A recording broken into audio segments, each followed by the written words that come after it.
the OECD report. We take World Bank reports. But to put everything in context, let's think a little bit about what's actually happened in the last 30 years. Poverty. No other country in history has taken so many people out of poverty so quickly. It's never been done before. Now, if you take the official Chinese government figures, in 1978, the level of poverty wasn't as high as the World Bank said. But regardless of which figures you take, look at where they are today. Hundreds of millions of people have been taken out of poverty. And this is unprecedented. If you look at, for example, net income in the countryside, the rural net income from 1978, look at this going up. Now, at the end, people were in 2007 still only earning 4,000 RMB, 4,000 yuan per year. So 800 francs per year. It's a tiny amount. But it is above that dollar a day, that magical dollar a day, or $2 a day.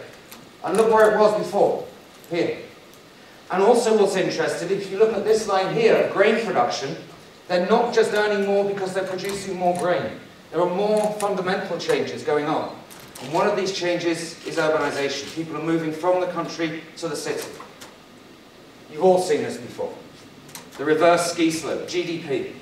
And it just goes... China's GDP is amazing. The development is amazing. This time last year, we were standing here and saying, can it continue? There's an economic crisis going on. How is China going to get out of it? All of our countries are going to have major problems. And we stood here and said, look, year-on-year change in GDP has always been in this kind of, apart from here, this is when Mao died, and here we had Tiananmen.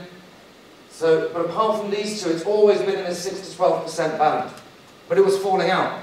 And we were saying that if you look at energy production, which often predicts how GDP is going to go, energy production is minus. But the Chinese government invested, depending on which figures you see, you read 500 million, 800, so 500 or 800 billion into the economy, and we're the first economy to turn themselves around. We were scared about exports.